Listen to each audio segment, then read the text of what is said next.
Hello everyone, my name is Anjali. Welcome to Avior bio classes. आज हम पढ़ेंगे extracellular matrix. ठीक है, ये पार्ट 1 वीडियो है।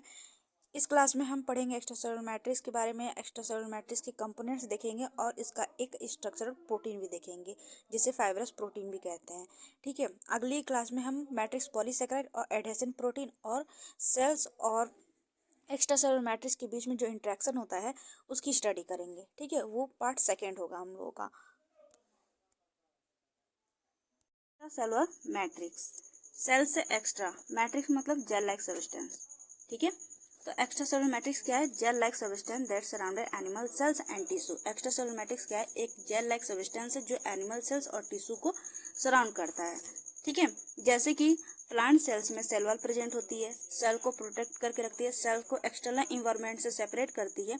वैसे ही एनिमल सेल्स में सेल वॉल तो प्रेजेंट नहीं होती, इसमें क्या प्रेजेंट होता है? एक्स्ट्रा सेलुलर मैट्रिक्स प्रेजेंट होता है, जो क्या करता है? सेल को एक्सटर्नल इन्वायरमेंट में बैरियर बनाने में हेल्प करता है और सेल के दूसरे इन्वायरमेंट से सेपरेट करता है। ठीक है, सेपरेट आउट करता है। ये बनता किसका है? ये फाइब्रोब्लास्ट का बनता है। मोस्ट अबंडेंट सबसे ज्यादा किस में प्रेजेंट होता है? ये कनेक्टिव टिश्यू में प्रेजेंट होता है, क्योंकि ह्यूमन बॉडी का सबसे लार्जेस्ट टिश्यू क्या है? कनेक्टिव टिश्यू है। कनेक्टिव टिश्यू में अंदर भी ये प्रेजेंट होता है, बाहर तो प्रेजेंट होता ही है, ये अंदर भी प्रेजेंट होता है। ठीक है, ठीक है, एपिथेलियल सेल से इसके नीचे जो लेयर है ब्राउन कलर से, ये है हमारा एक्स्ट्रासेलुलर मैट्रिक्स है। ये कनेक्टिव टिश्यू है पूरा। कनेक्टिव टिश्यू के अंदर भी जो ब्राउन कलर से है, ये भी क्या है? एक्स्ट्रासेलुलर मैट्रिक्स है। तो ये डायग्राम क्या बता रहा है कि कनेक्टिव टिश्यू के बाहर की साइड तो एक्स्ट्रासेलुलर मैट्रिक्स प्रेजेंट है, अंदर की साइड भी एक्स्ट्रासेलुलर मैट्रिक्स प्रेजेंट है। ठीक है, एक्स्ट्रासेलुलर मैट्रिक्स किन किन चीज़ों से मिलकर बना है? ये इसके ECM, ये शॉर्ट फॉर्म है। ठीक है, एक्स्ट्रासेलुलर मैट्रिक्स किन किन चीज़ों से मिलकर बना है? स्ट्रक्चरल प्रोटीन, जिसे हम कहेंगे fibrous protein, matrix polysaccharide, adhesion protein से मिलकर बना होता है। ठीक है, करेंगे स्ट्रक्चरल प्रोटीन की। ठीक है, स्ट्रक्चरल प्रोटीन की बात करते हैं तो ये मोस्ट अबंडेंट स्ट्रक्चरल प्रोटीन कौन सा है? कोलाइजन है। ठीक है, most abundant animal cells protein भी कौन सा है? कोलाइजन है। सबसे ज्यादा एनिमल सेल्स में कौन सा प्रोटीन पाया जाता है? कोलाइजन पाया जाता है। और स्ट्रक्चरल प्रोटीन में भी कौन सा प्रोटीन सबसे ज्यादा पाया जाता है? कोलाइजन पाया जाता है। ठीक है, ये किसका बना होता है? पॉलीपेप्टाइड चेन का बना होता है। 3 पॉलीपेप्टाइड चेन का बना होता है। ये 3 पॉलीपेप्टाइड चेन जो होती है वो आपस में कॉइल्ड होती है और ट्रिपल हेलिक्स स्ट्रक्चर बनाती हैं। ठीक है, polypeptide chain have glycine XY repeated. Polypeptide chain जो होती है वो ग्लाइसिन XY रिपीटेड होती है। ठीक है, X होता है प्रोलीन और Y होता है हाइड्रोप्रोलीन। ठीक है, जब पॉलीपेप्टाइड चेन टर्न होती है, कॉइल होती है, तो उसमें उसको क्या कहेंगे? हेलिक्स कहेंगे। ठीक है, जब पॉलीपेप्टाइड चैन कॉइल्ड होती है तो उसे क्या कहेंगे? हेलिक्स करेंगे। तो यहाँ पर क्या हो रहा है? 3 पॉलीपेप्टाइड चैन आपस में कॉइल्ड हो रही है, तो इसको क्या कहेंगे? ट्रिपल हेलिक्स स्ट्रक्चर कहेंगे। ठीक है, यहाँ ग्लाइसिन जो है वो सिंपलेस्ट अमीनो एसिड है, जो क्या करता है? कॉइलिंग में जो टर्न बनते हैं उनको बनाने में हेल्प करता है। उसके बाद हेलिक्स को स्टैब्लिश भी करना है, तो अगर एक पतला सा छोड़ दिया जाए अमीनो एसिड तो वो कहीं पर भी फोल्ड होता रहेगा।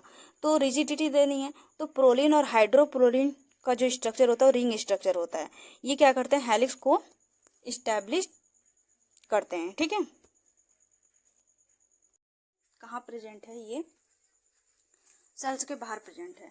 उसके बाद ये बनता कहाँ पर है? कोलाइजन ER बाउंड्री राइबोसोम पर ही बनता है। उसके बाद इसको सिक्रीट कर दिया जाता है, secrete out of the cells, ये इसको सिक्रीट कर दिया जाता है सेल्स के बाहर।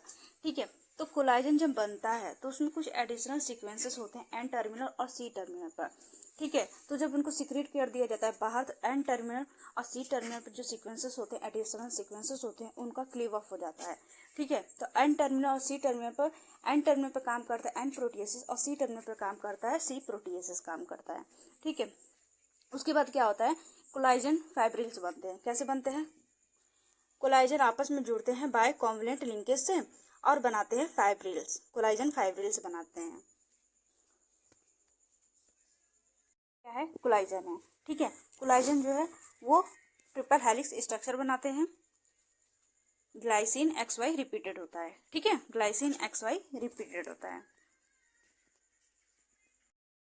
ठीक है, ये क्या है? कोलाइजन है। इससे ये रहा दूसरा कोलाइजन। ठीक है, एक कोलाइजन दूसरे कोलाइजन से जुड़ा है कोवलेंट लिंकेज से। किससे जुड़ा है? कोवलेंट लिंकेज से जुड़ा है। एक कोलाइजन दूसरे कोलाइजन से जुड़ता है कोवलेंट लिंकेज से।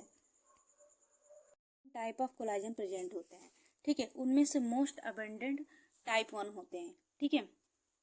तो फिब्रिल्स फॉर्मिंग, इसमें क्या होता है फिब्रिल्स फॉर्मिंग में कि फिब्रिल्स बनाने वाले कोलाजन ये सारे हैं, ठीक है। फिब्रिल्स बनाने वाले कोलाजन, फिर फिब्रिल्स बनाने वाले कोलाजन तो ये हैं, फिब्रिल से जुड़ने वाले कोलाजन होते हैं, फिब्रिल एसोसिएटेड में फिब्रिल से जुड़ने वाले कोलाजन आते हैं। उसके बाद नेटवर्क फॉर्मिंग, ये क्या करते हैं, एक कोलाजन फिब्रिल को दूसरे कोलाजन फिब्रिल से जोड़ने का काम कौन करता है, ये सारे करते हैं, ये सारे कोलाजन करते हैं। उसके बाद एंकरिंग फिब्रिल्स, ये क्या करते हैं, ये करते हैं बेसमेंट मेम्ब्रेन के एक्स्ट्रा सेलुलर मैट्रिक्स को दूसरे कनेक्टिव टिश्यू का जोड़ने का काम कौन करता है, ये कोलाजन करता है। उसके बाद ट्रांस मेम्ब्रेन में स्किन, डेस्मोसोम और नर्व सेल्स आती हैं। Most abundant structural protein of elastic cells heart cells और लंग्स में इलास्टिक फाइब्रिल्स पाया जाता है, जो कि स्ट्रक्चरल प्रोटीन होता है। ये किसका बना होता है, इलास्टिक प्रोटीन का बना होता है।